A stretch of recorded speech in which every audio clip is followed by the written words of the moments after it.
Hello dear friends, welcome to Pawar EduSpark. ધોરણ 8ની અંદર પ્રકરણ નંબર 1 આપણે કમ્પ્લીટ કર્યું. હવે આપણે પ્રકરણ 2 એક ચલ સુરેખ સમીકરણ સમજીએ. એની અંદર થિયરી છે એ આપણે જોઈએ. સૌથી પહેલાં છે ચલ. ચલ કોને કહેવાય? જેની કિંમત બદલાતી રહે છે, જેની કિંમત ચોક્કસ નથી તે, એટલે કે એની કિંમત ચોક્કસ નથી અને હંમેશા બદલાતી રહે. સંજ્ઞા તરીકે શું વાપરી શકીએ? એક્સ, વાય, ઝેડ, એ, બી, કે, પી, પછી કોઈ પણ આપણે આંકડો લઈ શકીએ, એક્સેટ્રા. આ શું છે? ચલ છે. આને કહેવાય ચલ. આપણને પ્રકરણમાં કીધું છે કે એક ચલ એટલે કે આ શું થયું? એક ચલ થયું એટલે એક્સ, વાય, ઝેડ વગેરે. બીજું જોઈએ અચલ, જેની કિંમત બદલાતી રહે તે, એટલે કે એની કોઈ ચોક્કસ કિંમત છે.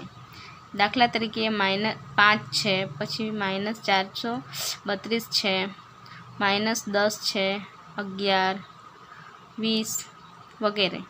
એને શું કહેવાય? આ ચલ સંખ્યાઓ છે, અચલ સંખ્યાઓ છે. અને આ શું છે? એક્સ, વાય, ઝેડ એ ચલ સંખ્યા છે. આગળ જોઈએ પદ. પદ એટલે ચલ અને અચલના ગુણાકારથી બને છે. એટલે કે અહીંયા ઉદાહરણ તરીકે કીધું છે 4 કે શું છે? ચલ છે. 4 અચલ છે. એટલે આ બંનેનો ગુણાકારથી શું મળે છે? આપણને એક પદ મળે છે.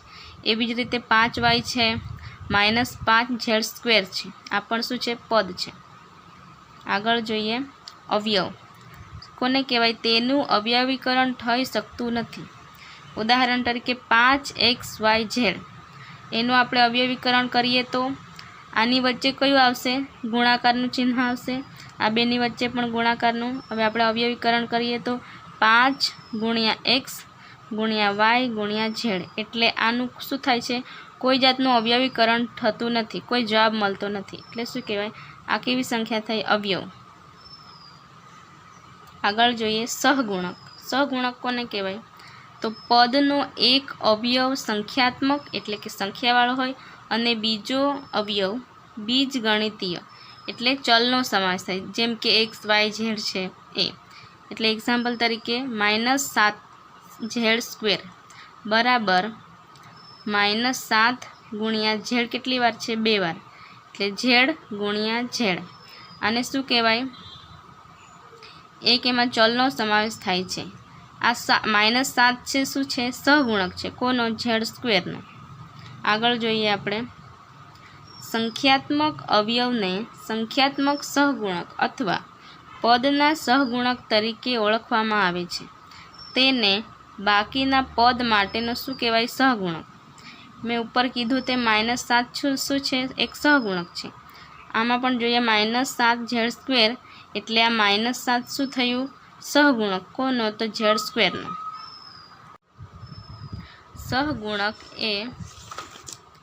સહગુણક એ સંખ્યાત્મક અવયવ અને બીજગણિતીય અવયવ અથવા બે કે વધુ અવયવનો ગુણાકાર છે. તેને બાકીના અવયવોના ગુણાકારને શું કહેવાય? સહગુણક કહે છે. એટલે ઉદાહરણ તરીકે અહીંયા કીધું છે 81 AMK બરાબર શું થશે? આપણે સાદુરૂપ આપીએ તો 81 × A × M × K. એટલે આ બધાનો સહગુણક કોણ થાય છે? આ 81. એટલે શું છે? સહગુણક શું છે? કે સંખ્યાત્મક અવયવ છે, એટલે આ સંખ્યામાં છે.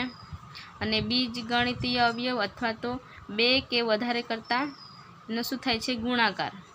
એટલે એક સંખ્યા છે, બીજી, ત્રીજી, એમ 3 સંખ્યા થઈ. કીધું છે કે બે કે વધુ અવયવોનો ગુણાકાર થાય. તેને બાકીના અવયવોના ગુણાકારનો શું કહેવાય છે? સહગુણક કહે છે. હવે જોઈએ પદાવલી.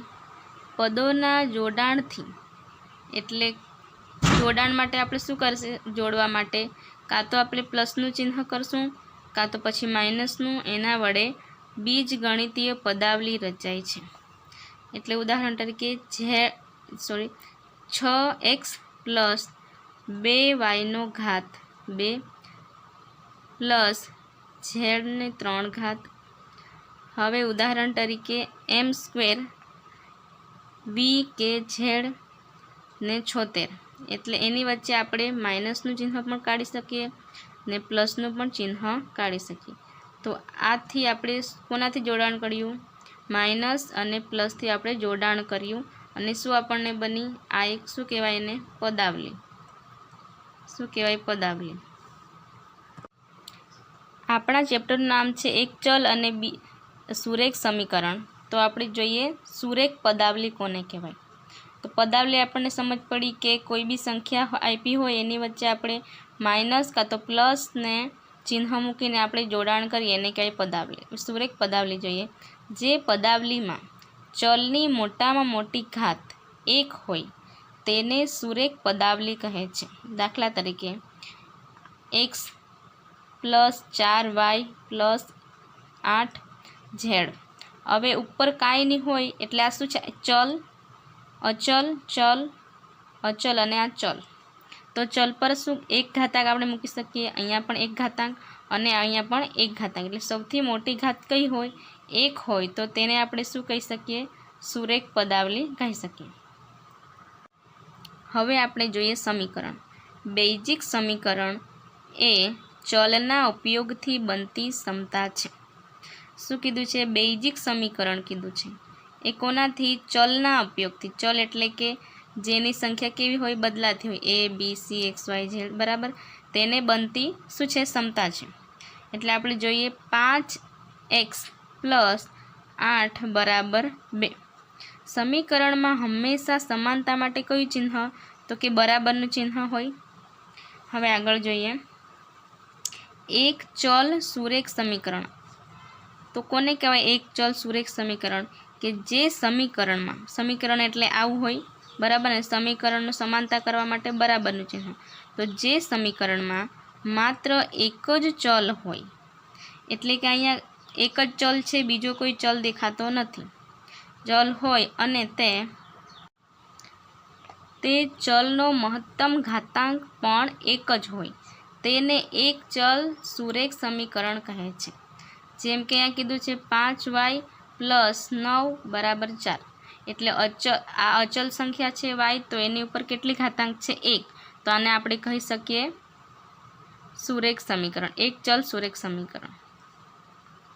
કેમ કે એક જ ચલ છે અને ઘાતાંક કેટલી છે? 1 છે. હવે બીજું ઉદાહરણ 5x - 3 = 0. એટલે આપણી પાસે આ ચલ છે x, એની ઉપર કેટલી કંઈ નહીં હોય એટલે આપણે ઘાત 1 સમજીએ. એટલે આને શું કહેવાય? એક ચલ સુરેખ સમીકરણ. બીજું ઉદાહરણ લઈએ 3y = 15. તો આ ચલ છે, એની ઉપર કાંઈ નહીં હોય એટલે આપણે એક ઘાતાંક ગણી લઈએ. એટલે એક ઘાત છે એટલે આપણે આને શું કહીએ? સમીકરણને એક ચલ સુરેખ સમીકરણ કહી શકીએ.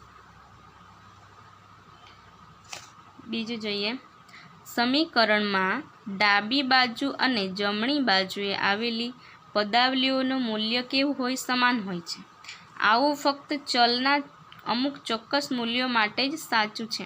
તેથી આવા મૂલ્યને સમીકરણનો ઉકેલ કહે છે. દાખલા તરીકે 2x + 3 છે બરાબર 4. તો આ બરાબરનું ચિહ્ન છે. ડાબી બાજુ અને જમણી બાજુ કેવું હોય? મૂલ્ય સમાન હોય પદાવલીનું. પણ આનું આપણે ઉકેલ કરીએ તો શું થાય? સાચું બી હોય, કાં તો ઉકેલ આવી બી શકે, કાં તો ઉકેલ ના પણ આવી શકે, એવું કહેવામાં આવ્યું છે. તેથી આવા મૂલ્યને શું કહેવાય?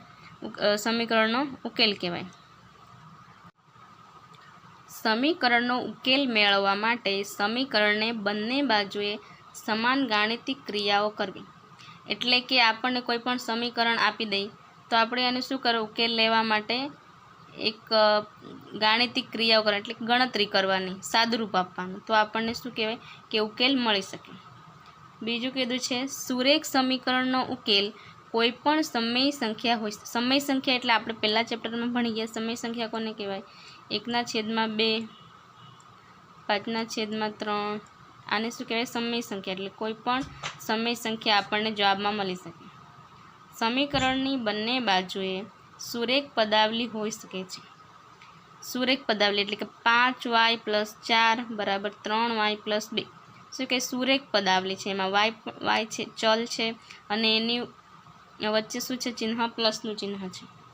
એટલે સમીકરણ કેવું મળી શકે? આપણે બંને પદાવલીવાળું બી હોઈ શકે. ક્યારેક સમીકરણ ઉકેલતા જવાબ લાવતા પહેલાં ઉકેલતા એટલે કે જવાબ લાવતા પહેલાં પદાવલીઓને તેમના સરળ રૂપમાં ફેરવવામાં આવે. સરળ રૂપમાં એટલે કે સાદુરૂપ આપવામાં આવે. અહીંયા આપણે એક ઉદાહરણ લીધું છે, જેમ કે આ એક આપણું સમીકરણ છે. શું છે? સમીકરણ આપણને આપ્યું છે, આપણને સમીકરણ આપ્યું છે કે 2 કૌંસમાં x - 3 કૌંસ પૂરો બરાબર 3x. એનું આપણે શું કરવાનું છે? ઉકેલ લાવવાનું છે. એટલે આપણને શું છે? ચલ તરીકે x આપ્યું છે, અચલ તરીકે શું છે? 2 - 3 ને 3 આપ્યું છે. તેનો આપણે શું કરીએ? ઉકેલ લાવશું તો આપણને શું મળશે? x કેટલી સંખ્યા છે એ મળી જશે આપણને. તો આમાં સમીકરણમાં 2 જે છે અચલ છે, તો આ શું છે? કૌંસમાં x - 3 એટલે આની સાથે પણ ગુણાકાર કરવામાં આવશે અને 2 નો 3 સાથે પણ ગુણાકાર કરશું એટલે શું હશે? 2x. આ 2x મેં લખ્યું, આ માઇનસની નિશાની, 3 દૂના કેટલા? 6 બરાબરની નીચે બરાબરનું ચિહ્ન અને 3x. હવે નીચે સાદુરૂપ આપીએ તો આપણને શું મળે? તો 2x અને 3x. તો શું કહેવાય? ચલ છે એટલે આપણે ભાગ એવું ચાલશે એટલે 2x અને આને આ બાજુ લાવીએ પ્લસને બદલે શું થશે? -3 થઈ જશે બરાબર. અને માઇનસ છે તો આને આપણે આ બાજુ લાવીએ તો 6 એટલે કે +6. હવે 2 અને 3 તો આનું શું થશે? આપણે 1 આવશે જવાબ અને x બરાબર 6 અને xને કરતાં બનાવીએ તો 6/1 એટલે આપણને જવાબ કેટલો મળે? x બરાબર 6.